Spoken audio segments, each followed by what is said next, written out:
గంపెడు పిల్లలు, ఇల్లంతా ఒకటే సందడి, కష్టాలు ఖర్చులు, రకరకాల సమస్యలు. ముందు తరం ఇళ్లల్లో కనిపించిన పరిస్థితి ఇది. ఇప్పుడంతా మారిపోయింది. పెళ్లి చేసుకోవడానికే 1,00,000 ఆలోచిస్తున్నారు. చేసుకున్న పిల్లల విషయంలో జాగ్రత్త పడుతున్నారు. చాలామంది ఒకరితోనే ఆపేస్తున్నారు. రెండో బిడ్డ కణాలని పెద్దలు ఒత్తిడి తెస్తున్నా ఆసక్తి చూపించడం లేదు. ఖర్చులను ఇంకేవో కారణాల వల్ల ఒక్కరు చాలు అని సరిపెట్టుకుంటున్నారు. ఇదంతా వ్యక్తిగత విషయంగానే కనిపిస్తున్నా దేశ ఆర్థిక వ్యవస్థతో దీనికి సంబంధం ఉందన్నది ఇప్పుడు తెరపైకొస్తోన్న ఓ వాదన. ఇదే విషయం ముఖ్యమంత్రి చంద్రబాబు చాలా సందర్భాల్లో ప్రస్తావించారు. యువ జనాభా తగ్గిపోతే ఆర్థికంగా నష్టపోతాం అన్నది ఆయన అభిప్రాయం. అందుకే రాష్ట్రంలో సంతానోత్పత్తి రేటు పెంచడమే లక్ష్యంగా పెట్టుకుంది ప్రభుత్వం. ఎక్కువ మంది పిల్లలను కనేవారికి నగదు ప్రోత్సాహకాలు అందిస్తామని ప్రకటించింది. అందుకోసం ప్రత్యేకంగా పాపులేషన్ మేనేజ్మెంట్ పాలసీ తీసుకొచ్చేందుకు సిద్ధమైంది.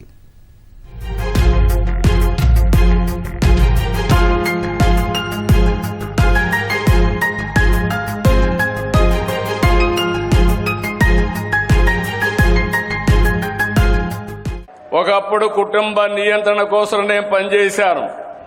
ఈరోజు మళ్ళీ పిల్లలి సంపద, పిల్లల కోసం మనం అందరం కూడా కృషి చేయాల్సిన అవసరం వచ్చిందని మీ అందరికీ తెలియజేస్తున్నా.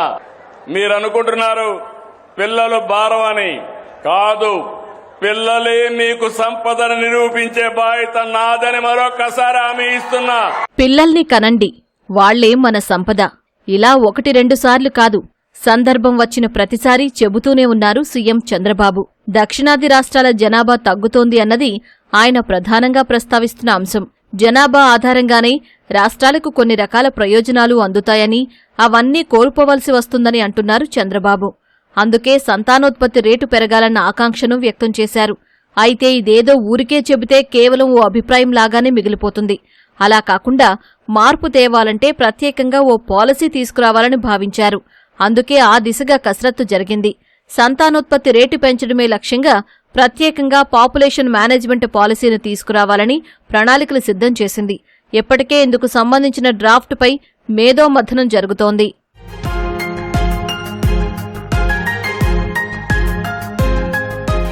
ప్రస్తుతానికి అందుబాటులో ఉన్న సమాచారం ప్రకారం మరో 3 లేదా 4 నెలల్లో జనాభా నిర్వహణ విధానాన్ని అమల్లోకి వచ్చే అవకాశాలున్నాయి.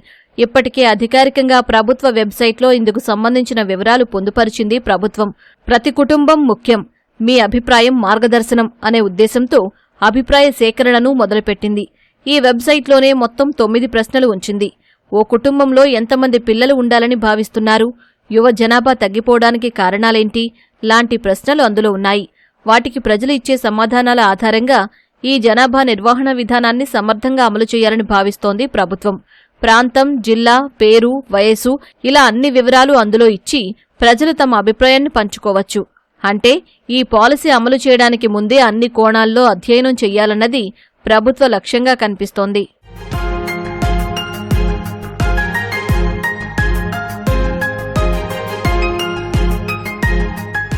ముఖ్యమంత్రి చంద్రబాబు తీసుకున్న నినాదం పిల్లలే సంపద. మరి పిల్లల్ని కనండి అని ఊరికే చెబితే కుదరదు కదా. అందుకే ఆ లక్ష్యం నెరవేరాలంటే ప్రోత్సాహకాలు అందించాలని ఆలోచించారు. అందుకో ప్రణాళికతో ముందుకొచ్చారు.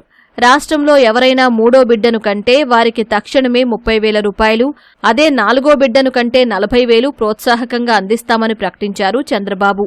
జననాల రేటు పెంచడం ఈ పాలసీ ప్రధాన లక్ష్యం. ఇక్కడే ఓ కీలక విషయం ప్రస్తావించాలి. ఈ మధ్యే శాంపుల్ రిజిస్ట్రేషన్ సిస్టమ్ 2024 రిపోర్ట్ను కేంద్ర ప్రభుత్వం విడుదల చేసింది. ఈ నివేదిక ప్రకారం రాష్ట్రంలో జనాభా పెరుగుదల మందగించింది. కుటుంబాల పరిమాణం తగ్గుతోంది. దేశవ్యాప్తంగా సగటు సంతానోత్పత్తి రేటు 1.9గా ఉంది. ఏపీలో ఆ సగటు కన్నా తక్కువగా కేవలం 1.4కే పరిమితమైంది. అంటే ఓ 10 మంది మహిళలను తీసుకుంటే వారిలో 2 పిల్లలను కనే వారి సంఖ్య 1 లేదా 2 కంటే ఎక్కువగా ఉండడం లేదు. చాలా మంది మహిళలు ఒకరితోనే సరిపెడుతున్నారు. ఇంకొందరు అస్సలు పూర్తిగా పిల్లలే వద్దనుకుంటున్నారు.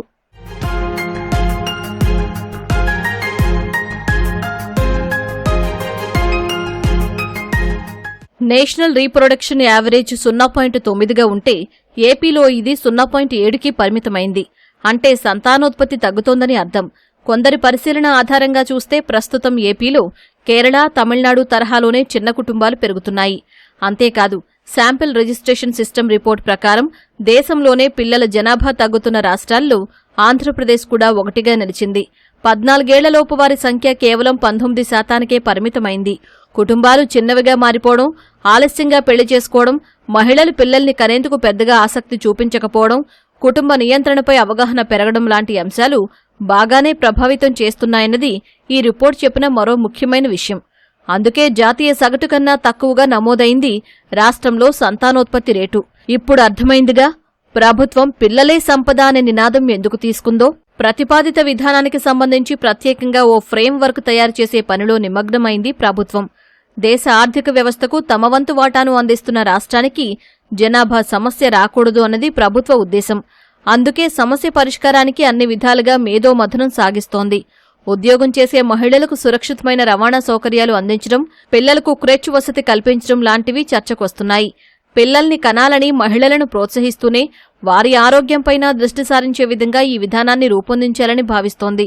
ఇదంతా చేస్తోంది ఎందుకు అంటే రాష్ట్రంలో యువ జనాభా పెరగడం కోసం. ఈ ప్రస్తావన వచ్చినప్పుడల్లా చంద్రబాబు జపాన్తో పాటు ఐరోపా దేశాల గురించి చెబుతూ ఉంటారు. అక్కడ వృద్ధుల జనాభా పెరుగుతోంది, పనిచేసేవారు తగ్గిపోయారు, అంటే శ్రామిక శక్తి తగ్గింది. ఫలితంగా ఆర్థిక వ్యవస్థకు ఇబ్బందులు ఎదురవుతున్నాయి. ఇప్పుడున్న పరిస్థితే కొనసాగితే రాష్ట్రంలోనూ వర్క్ ఫోర్సు తగ్గిపోతుంది అన్నది ప్రభుత్వం ప్రస్తావిస్తున్న ముఖ్యమైన విషయం. ఏ దేశంలోనైతే పిల్లలు సంపదగా ఉంటారో ఆ దేశం అభివృద్ధి పొందినట్టు లెక్క. పాపులేషన్ పాలసీ అనేది చాలా ప్రధానమైనటువంటి అంశం. జనాభాని సమతుల్యంలో ఉంచుకోవాలి. అలాగని చెప్పి ఎక్కువ జనాభా అయినా ఇబ్బందే, అలాగని తక్కువ జనాభా ఉన్నా సరే ఇబ్బందే. కాబట్టి దీన్ని సమతుల్యం చేయాల్సినటువంటి బాధ్యత ప్రజల మీదే ఉంది. ప్రభుత్వం కూడా దానికి సాగినటువంటి సహకారాన్ని అందించాలి. ప్రజలందరూ కోరాల్సింది, ప్రభుత్వం కూడా చేయాల్సిన పని ఏంటంటే ఈ పెరుగుతున్న జనాభాకి కావాల్సినటువంటి సదుపాయాలు కల్పించే బాధ్యత కూడా ఆ ప్రభుత్వం మీదే ఉన్నది అని మనం గుర్తించాలి. ఇక్కడ ఓ రాజకీయ కోణాన్ని చూడాలి.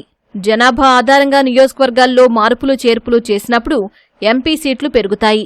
ఎంపీ సీట్లు పెరిగే కొద్దీ కేంద్రంలో రాష్ట్ర ప్రాతినిధ్యం పెరుగుతుంది. అంటే రాష్ట్రానికి కావలసినవి ఏంటి, రావలసినవి ఏంటి అని బలంగా అడిగేందుకు అవకాశం దొరుకుతుంది.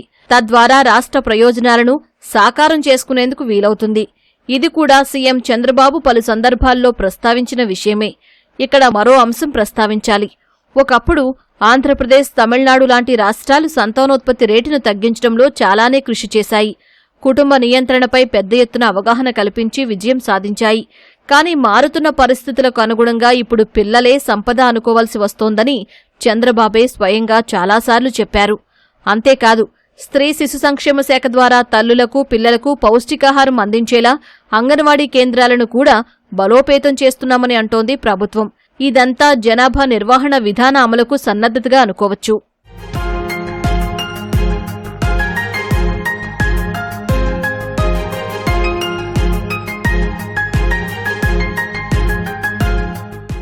జపాన్, దక్షిణ కొరియా, సింగపూర్, చైనాలో ఇప్పటికే జనాభా తగ్గింది.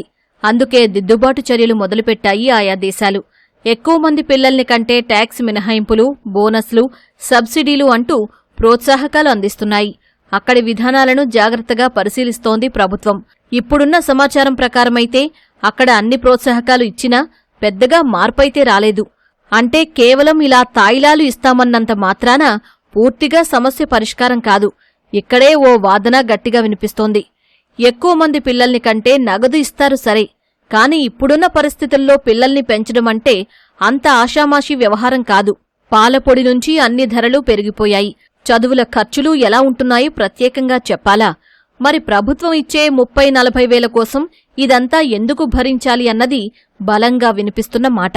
ఇక్కడ ప్రభుత్వ ఉద్దేశం మంచిదే కావచ్చు, కాని ఈ విధానం అమలుకు ఎన్నో కోణాల్లో ఆలోచించాల్సి ఉంటుంది. ముందుగా చైల్డ్ కేర్ అనేది చాలా ముఖ్యం. దీంతో పాటు హెల్త్ కేర్. ఈ రెండింటితో పాటు పిల్లలకు అత్యంత ముఖ్యమైంది విద్య. చదువులకయ్యే ఖర్చులు తగ్గించడంలో ప్రభుత్వం ఏమైనా చర్యలు తీసుకోవాల్సిన అవసరం ఉంటుంది. అంతేకాదు, వైద్య ఖర్చులు కూడా అదుపు చెయ్యాలి. ఈ రెండూ ఎప్పటిలాగే ఉంటే మాత్రం పిల్లల్ని కన్నామన్న ఆనందం కన్నా ఎలా పోషించాలి అనే ఒత్తిడే ఎక్కువవుతుంది. ఇక మహిళల ఆరోగ్యపరంగా చూస్తే ఒకరిని కనేసరికే చాలా మందిలో గైనిక్ సమస్యలొస్తున్నాయి. థైరాయిడ్ ఇబ్బంది పెడుతోంది. మరి వీళ్లు 3-4 పిల్లల్ని కంటే వారి ఆరోగ్యం సంగతేంటి? అందుకు తగినట్లుగా మాతా శిశు సంరక్షణ, పౌష్టికాహార విభాగాల్ని బలోపేతం చేయాల్సిన అవసరం ఉంటుంది. ఇక్కడ ప్రభుత్వం ప్రస్తావిస్తున్న విషయాన్ని కాదనలేనివి. యువ జనాభా పెరిగితేనే రాష్ట్రానికి మంచిది అనడంలో ఎలాంటి తప్పూ లేదు కూడా. కానీ దానితో ముడిపడి ఉన్న అన్ని అంశాలను పరిగణలోకి తీసుకోవాల్సిన బాధ్యత తప్పకుండా ఉంది.